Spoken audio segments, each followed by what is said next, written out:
Hello, welcome to this lecture. I am Professor Gurule, going to discuss you about unit number 2 of our material science and metallurgy subject. The title of this unit is Steel and Heat Treatment Processes. So under this unit, we are going to discuss various things which includes the introduction to metallography, micro and macro examination, then metallurgical microscope and steel and types of steels. So basically what exactly we mean by metallography? It is the study of structure of metal and their alloys through the examination of specimen with a metallurgical microscope. Now this metallographic study involves the removal of small amount of metal and subsequently a microscopic examination of that sample. We call it as specimen. Now what information we are getting through this microscopic study? So first is we'll get the information about that metal, it is manufactured by which process. Then second information we'll get which heat treatment is given to this metal during the manufacturing or during the process. Then third information we'll get what is the composition of metal carries. And last information, type and the extent of corrosion, how much percentage or how much amount of corrosion is present in that metal based on the specimen study. Now for this microscopic examination or metallographic study, we need a microscope and sample preparation. This sample preparation includes getting a small amount of metal from a bulk, and that small piece of metal we have to grind and polish to make its surface smooth. Then after getting a polished surface of that sample, we have to interact that surface with a chemical reagent. We call it as a etchant. The effect of that etchant on the surface of that specimen is that it creates the effect that these features scatter the incidenting light and create an optical contrast. Then now you are observing this microscope eyepiece or a lens, and below that microscope lens we are placing our steel specimen or any metal specimen, and what we are observing under through the microscope in eyepiece. So this kind of boundaries or grains or different shades of these grains. Now this study is nothing but a microscopic scopy or a micro examination of that sample. Now there is another kind of study, that is macro examination. Without use of microscope, what we are observing through our naked eyes and what we are detecting the nature of surface or a surface cracks with our naked eyes, that examination is called as macro examination. Now for a microscopic examination we need a microscope, but we can't use a microscope which you have observed or used in a biology lab. The specific microscope named as a metallurgical microscope is used to study a microscopy. Now here this array diagram indicates a arrangement of optical devices, optical components in a metallurgical microscope, and this microscope is slightly different than a metallurgical microscope, primarily in the manner by which a specimen is illuminated. Now here a source of light is used and that light is focused on the surface of specimen, and that specimen reflects the light, and that reflected light is collected and observed through the eyepiece, and we are observing the micro details on the surface project on that surface in terms of grains, grain boundaries, number of edges and their size. Then apart from this, we are interested in studying the steels. Now what exactly we mean by steel? Steel is a hard, strong, grey or bluish grey alloy of iron with carbon and usually other elements in small amount, and this particular metal is used as a structural material or a fabricating material. Now we may came across different names used for this steel are plain carbon steel, mild steel or low carbon steel. Now these are the various names given to a same metal, and a general name is a steel. Now available forms of this steel is you may observe the steel in a sheet format, in a strip format, in a bar format, in a plate format, or in a tube format, or a pipe, or etc. These are the different structural forms of steels which are available for different applications. Now you will observe the steels are designated by some numbers, say 1040 steel. What exactly it means? So this 40 is the number, divided by 100 you will get a percentage of carbon content in that steel, and 10 indicates that there is no other alloying element. It is a pure carbon steel. Carbon and iron are the only two elements. Now how much percentage of maximum carbon is allowable or allowed to in a steel?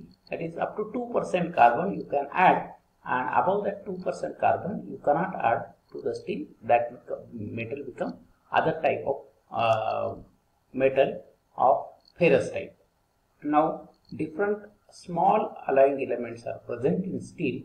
They are silicon up to 0.6%, copper up to 0.6%, and manganese up to 1.65%. So these are always present in a steel with a small percentage, and that are acceptable percentage.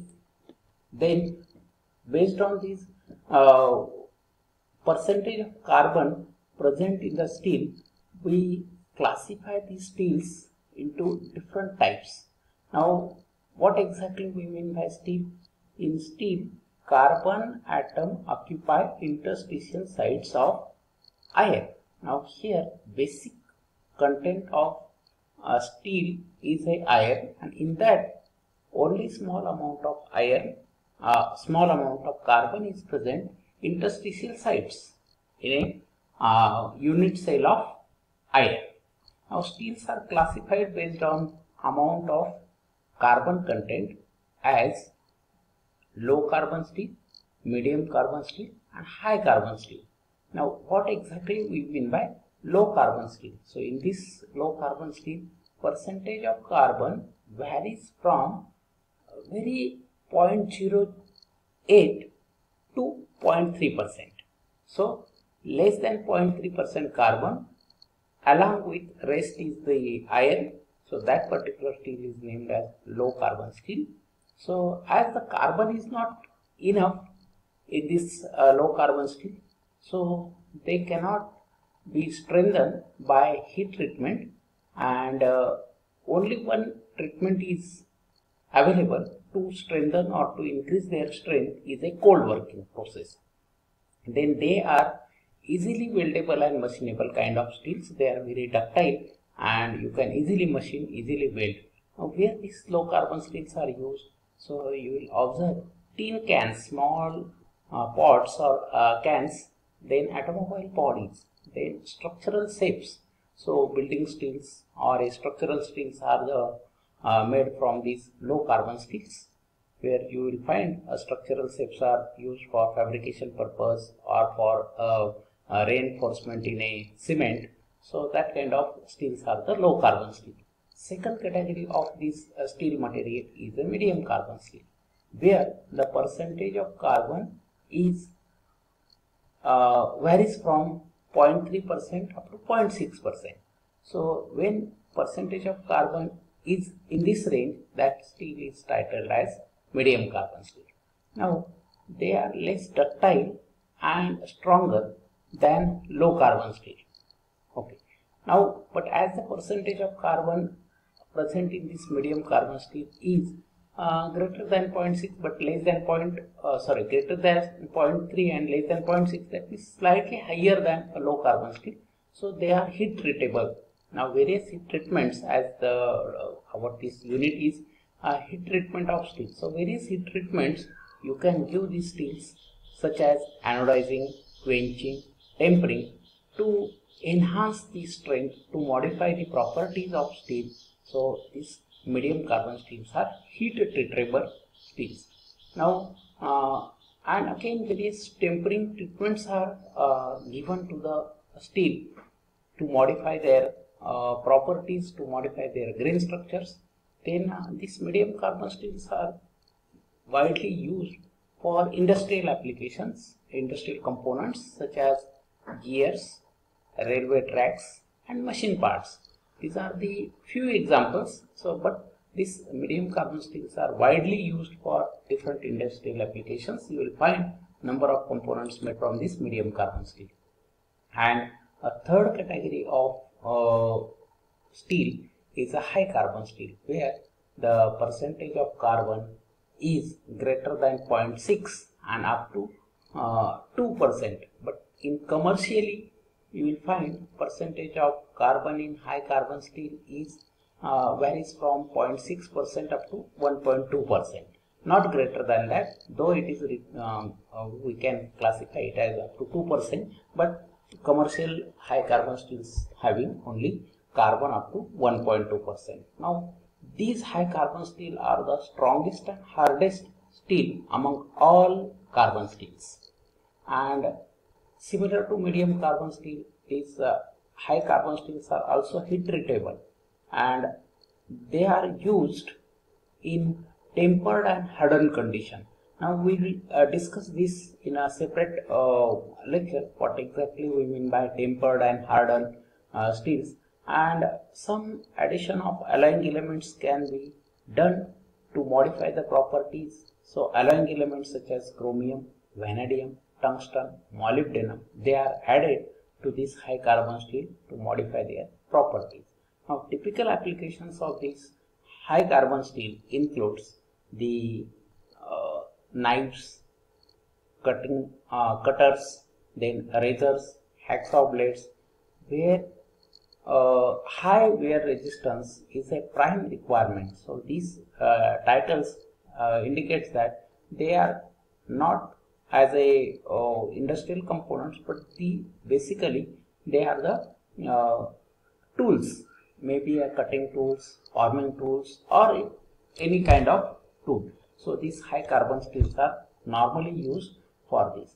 Now after knowing this wide spectrum of different types of plain carbon steels and study of metallography, now in next lecture we will proceed now how these steels are categorized and how these steels properties change across the temperature and the percentage carbon. So the study of this with the help of iron carbide diagram is our next topic, and after studying this iron and iron carbon diagram, we'll switch to the next part of the topic, that is various heat treatments given to a this plain carbon steels, that means of course medium and high carbon steel. So today we'll stop here. Let us review whatever the reference videos given to you. Listen those videos carefully, try to understand various terms, because it is not possible to cover everything in this video, so you have to refer other videos. Those are the exhaustive videos dedicated for different topics, and here we are discussing according to our syllabus of University of Pune. So we'll stop here. Thank you.